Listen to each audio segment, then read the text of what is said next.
Magandang araw po muli sa inyong lahat. Welcome po sa ating banal na misa. Mga kapatid, hindi ko po alam kung napansin nyo rin ito. Halimbawa kapag kumakain ka at nagkaroon ka ng tinga sa iyong ngipin, kapag merong naipit sa ngipin mo, halimbawa hibla ng baboy o butil ng mais, di po ba hindi kayo mapakali? Paulit-ulit binabalikan ng dila mo yung isang ngipin na yon na may tinga. Amen? At nakakapagtaka lang po kasi, meron ka pang 32 na iba pang ngipin, pero bakit doon ka lang nakatutok doon sa ngipin na may tinga? Kasi may mali, kasi may dumi, kasi merong discomfort, kasi merong problema. At ganoon din po sa buhay natin. Minsan, merong 20 na bagay na napakagandang nangyayari sa iyong buhay. May pamilya ka, may katrabaho ka, may pagkain ka, may bahay ka, may pera ka naman, may kaibigan ka. Pero dahil merong iisang problema, bakit doon lang nakafocus yung isip mo? Paulit-ulit mong tinatanong, bakit ako ang may problema? Bakit ako, Panginoon? Meron naman pong taong napakabuti sa'yo 10 beses ka nga tinulungan. Pero isang beses lang na meron siyang masamang nasabi sa'yo, yun na yung palagi mong paulit-ulit na inaalala. Di po ba? Nakalimutan mo na yung maraming kabutihan na ginawa niya sa'yo. At naka-zoom in ka lang dun sa kanyang pagkakamali, dun sa isang kasalanan niya sa'yo. Minsan sa buhay mo, meron kang 50 na achievements. Marami ka nang nagawang mabuti. Pero kapag nabigo ka, minsan, kapag nagkamali ka ng isang beses, dun ka na lang nakapako. Sinasabi mo, ang sama-sama ako. Bakit ko nagawa yun? Nakakaya naman ako. Mga kapatid, ang tawag po dyan ay the negative bias of the mind. Natural po sa tao, minsan ang tumutok sa mali kaysa sa tama. Minsan naaalala natin yung sakit kaysa sa mga biyaya. Kaya lang, ito madalas ang nagiging ugat, bakit hindi tayo masaya? Pero meron pong mabuting balita.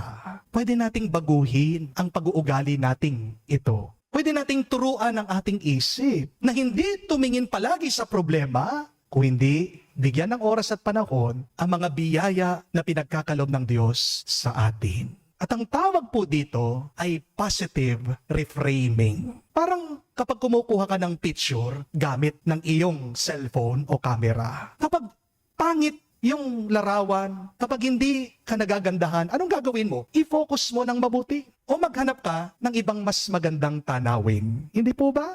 Ito po ang nangyari sa unang pagbasa. Narinig natin mula sa gawa ng mga apostol.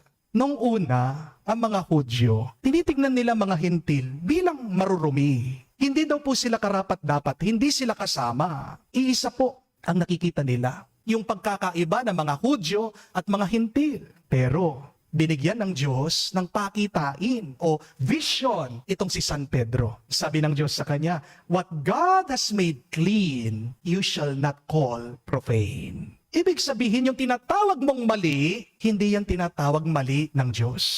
Yung tinanggihan ng mga tao, tinatanggap minsan ng Diyos. At dito po, nagbago ng pananaw si San Pedro. From negativity to grace.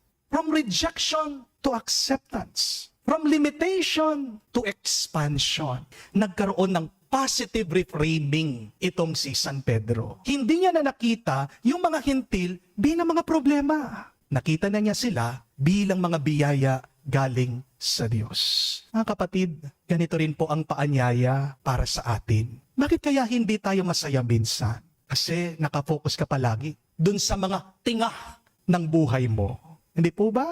Baka nakatingin ka lang sa iisang problema, sa iisang pagkakamali, sa isang taong nakasakit sa'yo. Pero nakakalimutan natin, meron ka pang 32 na ngipin na buo.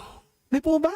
Meron ka pang 20 na biyaya na natanggap mo sa may kapal. Meron ka pang 50 na naging achievements, kabutihan, na yung nagawa sa iyong buhay. Kaya tanungin mo ang iyong sarili, saan ba nakafocus ang isip mo? Sa mga sugat o sa mga biyaya?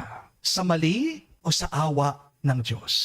Mga kapatid, tandaan po natin ito. Ang hindi binibitawan ng isip mo, hindi makokontrol ng puso mo. Amen? At kung hawak mo ay negativity, hindi ka talaga magiging masaya. Amen? Kaya ngayon matuto po tayo kay San Pedro. Kung anong binigay ng Diyos, tanggapin mo. Kung anong binasbasa ng Diyos, huwag mong husgahan. At higit sa lahat, kung ano ang binibigay na biyaya ng Diyos sa'yo, doon ka palaging tumingin. Nang po minsan, meron pong tumawag na isang follower natin sa akin, isa pong sumusubaybay sa ating mga online mass, siya po ay taga-Australia.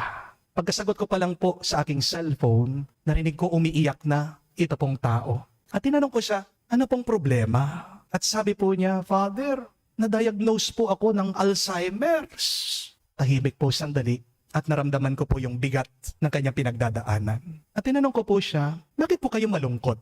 At sumagot siya, Father, how I wish I could have done more for my children. At sabi ko, bakit po? Hindi niyo po ba napagtapos sa pag-aral yung mga anak niyo? At sumagot po siya, napatapos naman po, Father.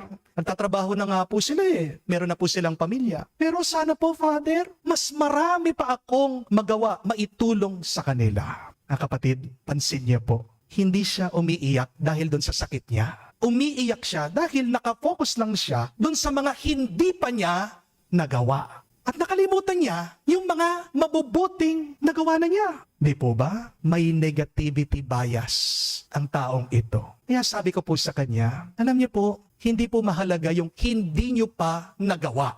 Wala pa yun eh. Ang mahalaga, may nagawa na kayo. Amen? Pasalamatan niyo po yun sa Diyos. Kasi hindi naman po lahat ng magulang kaya nilang mapagtapos yung kanilang mga anak.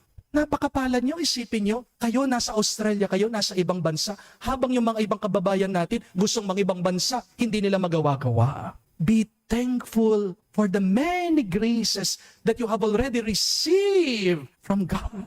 Be thankful because you have something to give.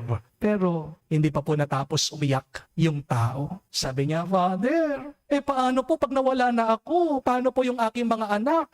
Sino pong gagabay sa kanila? At dito ko po sinubukang baguhin yung pananaw niya. Ang sabi ko po, alam niyo po, tandaan niyo ito. The greatest gift that you can give to your children is not a comfortable life, but a strong life. Ulitin ko po yan. The greatest gift that you can give to your children is not a comfortable life, but a strong life. Kasi hindi mo sila pinalaki para lang maging dependent sa'yo. Pinalaki mo sila, anong pag-asa mo? Para pag wala ka na, tumayo sila sa dalawang paa nila. Minsan, ang kahirapan, tinuturuan tayo ng lakas. Minsan, ang pagsubok, hinuhubog ang ating karakter. Kung palagi nyo pong bine-baby yung inyong mga anak, pagkatanda-tanda na sila, mas kawawa sila pagdating ng dulo. At sabi ko pa po sa kanya, baka kaya binigyan po kayo ng sakit ng Diyos. Hindi po para parusahan kayo, kundi para turuan kayong magpahinga. 68 years old na po itong aking kausap. Gusto pang magtrabaho. Sabi ko, mag-retire na kayo. Mag-relax na kayo. Magpahinga kayo. Binibigyan kayo ng pagkakataon ng Diyos na hayaan nyo yung mga anak nyo. Sila naman. Tapos na yung parte nyo. Bigyan nyo ng pagkakataon yung mga anak nyo. Tumayo sa dalawa nilang paa. At dito po napatahimik yung aking kausap. Tapos narinig ko po, umihinga po siya ng malalim. At maya-maya, nagpasalamat po. Hindi man po nagbago yung sakit niya. Pero meron pong ibang nagbago. Yung pananaw niya. Amen? Pag nagbagong pananaw mo, pag nagbagong pag-uugali mo, sapat na yon para magbago ang buhay mo. Amen? Mga kapatid, minsan, hindi mo namang kailangan ng bagong sitwasyon. Hindi mo kailangan ng bagong bahay, bagong sasakyan, bagong damit. Ang kailangan mo lang, bagong pananaw. Hindi mo kailangan ng bagong buhay. Kailangan mo lang makita ng buhay mo ngayon ay punong-puno ng pagpapala at grasya mula sa Diyos. Amen? Kaya kung hindi mo mabago ang iyong sitwasyon, kapatid, umpisan mo, baguhin mo ang iyong paningin. Dahil minsan, ang himala hindi po nangyayari sa labas, sa iyong paligid. Ang himala minsan nangyayari sa loob mo. Amen? Mga kapatid, kung meron kang tinga sa iyong buhay ngayon, kung meron kang negative bias, tanggalin mo yan. Kaya mo naman kung pipiliin mo. Pero wag mong kalimutan, mas marami ang buo kaysa sa sira ng iyong buhay. Mas marami kang tinatanggap na biyaya kaysa sa mga problema. Mas malaki ang awa ng Diyos kaysa sa mga kabiguan mo, kaysa sa mga kasalanan mo. Palagi lang natin tingnan ang Panginoon nating Jesucristo, pinapahayag niya sa Ebanghelyo. Siya daw ang ating mabuting pastor.